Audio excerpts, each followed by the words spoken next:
Hola, mi gente! Sejam todos muito bem-vindos a mais um conteúdo aqui no Vamos Estudar Espanhol. Hoje eu não venho trazendo dicas para vocês, hoje eu não venho falar sobre gramática, sobre o vocabulário da língua espanhola, mas tem tudo a ver com o espanhol. Foi o meu segundo semestre na graduação de Letras Português e Espanhol. Uma disciplina, trazendo aqui a minha colinha que eu peguei, a Literatura Brasileira 3, o Romance no Brasil. Essa disciplina que eu peguei, gente, foi meio que engraçado, porque vocês vão falar, mas 3?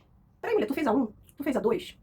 Pois é, gente. Fiz a 1, eu não fiz a 2. Fiquei excedente. Quando eu mandei um e-mail, eles falaram que essas disciplinas, se sobrassem vagas, era quando eu conseguiria ingressar, porque é reservado para os ingressantes do SISU. Eu fiquei, tipo, indignada, porque eu falei, nossa, agora o que eu vou fazer da vida? Tive que pegar a Literatura Brasileira 3. Gente, a professora, sensacional. Ela passou sobre a questão do romance no Brasil com o Iracema, do José de Alencar. Também falou sobre Machado de Assis. Ela trouxe pra gente um romance proletariado, o primeiro do Brasil, que foi Parque Industrial, com a Pagu, que toda vez que eu falo Patrícia Galvão, conhece essa mulher, gente, conheçam. Inclusive, vou deixar aqui na descrição a referência desses livros, que eu não conhecia. De fato, eu sou uma dessas pessoas que antes não conhecia Patrícia Galvão e agora conheço. Fiquei muito interessada na sua literatura. Mas refletir e pensar, será que as conjunturas do momento em que ela escrevia, lá na década de 30, período era Vargas, mudou-se essas estruturas? Estruturas de poder ainda permanecem as mesmas, ainda se encontra da mesma maneira. Pessoas que trabalharam em fábricas aqui em São Paulo, porque o livro se ambienta no Brás aqui em São Paulo. Livro, assim, sensacional, gente. Só conheçam. A matéria que eu peguei é um pouco polêmica, foi um pouco complicada pra mim nesse semestre, que varia da literatura 2. Não tenho tido muitas experiências positivas, quem viu o outro vídeo vai entender com teoria.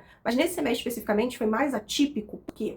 Porque a gente não teve professor. Então começamos o semestre muito tardiamente e ela traçava esse panorama de uma forma muito bem organizada. Eu gostei muito disso. Mas depois ela teve que sair e a gente ficou quase meio que 3 semanas sem aula e entra um professor. A gente teve aula desse professor? Não. Então, não vi muita coisa de literatura, porque essa professora, por mais que ela tenha sido muito bem organizada, e por mais, como eu mencionei, dessa professora ter sido uma professora que eu gostei muito, principalmente do método de avaliações que ela teve que propor, a gente não teve aula de fato. Então, eu só cumpri tabelinha com essa disciplina, não pretendo pegar teoria 3 e, né, a gente segue o baile. O que eu tinha se chamava crítica textual. Gente, crítica textual eu achei super, super interessante. Uma disciplina que eu achei, assim, riquíssima. Na Universidade Federal Fluminense você não vai ver tanto esse outro lado específico, que eu acho que envolve muito mais uma questão de uma formação voltada para o mercado editorial, que essa disciplina eu achei importante ter essa bagagem de conhecimento, principalmente nessa visão de trabalhar com editoras, de entender sobre tipografia, de entender sobre todo esse cenário que envolve além da sala de aula. Isso mesmo deixou muito bem claro, a Universidade Federal Fluminense forma professores, não forma você para o mercado editorial, para qualquer coisa que envolva uma editora. Entendo, eu acho que eu vou ter que buscar essa formação fora da universidade em algum determinado momento, porque eu tenho interesse nessa parte de mercado editorial. Realmente foi uma das disciplinas também que eu gostei. Esse semestre eu fui muito assertiva, tirando teoria.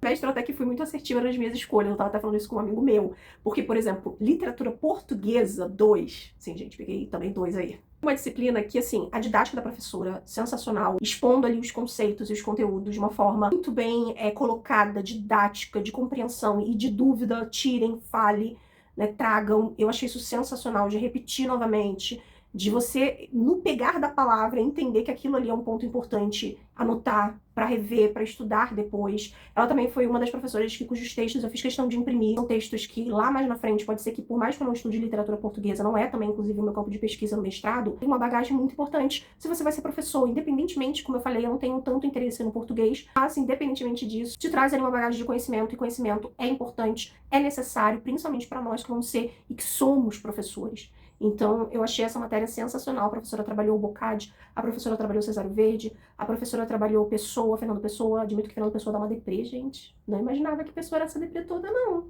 Mas assim, achei ele sensacional com os heteronônimos. Fiquei muito curiosa em alguns especificamente, sabe? Porque trabalha um tipo de poesia que difere muito um dos outros. Obviamente, a escrita é impecável, eu não vou falar isso, não vou dizer. Gente, mas que eu esteja brincando que ele é meio depressivo, assim, né? Esse homem moderno nessa crise especificamente existencial, ainda assim, eu achei e acho, e sempre achei a poesia do cara sensacional, assim. Sério, te faz pensar, viajar. A última que a professora trouxe me fez pensar até em mim mesma, no meu sentido, no meu momento específico da atualidade. O cara escreveu isso há muitos anos atrás. De ter esse olhar um pouco mais minucioso de alguém que eu não conhecia, de fato, eu conhecia por ver recortes na internet, associados a ele, né? Mas saber de onde ele parte, quem ele é, de onde ele vem, o que ele produziu, como ele produziu essa poesia, assim como eu também gostei muito do Cesário Verde, que, segundo a professora, ele não é um poeta realista, mas pode-se dizer que sim, pela forma como ele traz a sua poesia. Foi também um poeta português que eu achei incrível de conhecer, porque de fato a gente conhece muito pouco de poesia portuguesa, né? De autores, de fato, de língua portuguesa. E ter essas disciplinas nos ajuda justamente a conhecer outras literaturas para além da nossa brasileira, no meu caso específico, para além de mim, que estudo a língua espanhola e, consequentemente, a literatura latino-hispano-americana. Foi uma das disciplinas que eu mais amei nesse semestre. Eu diria que de top, assim, literatura portuguesa, literatura brasileira, crítica textual e, por último, teoria. Comenta aqui se tu gosta de teoria. Eu admito que nem na história eu curtia teoria.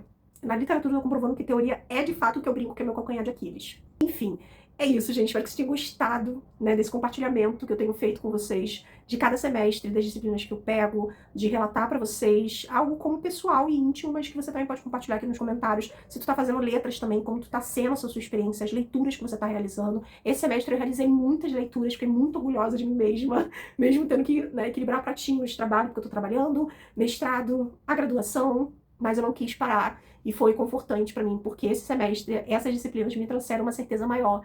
Português e espanhol é de fato algo que nem na história, nem deveria dizer porque eu sou historiadora, mas nem na história eu me empolgava tanto com as matérias que eu pegava, sério, da forma como eu me empolguei nesse semestre com as matérias que eu peguei. Então, assim, é isso, gente. Beijos e a gente se vê no próximo conteúdo da Cada Vamos a Estudar Espanhol. Tchau!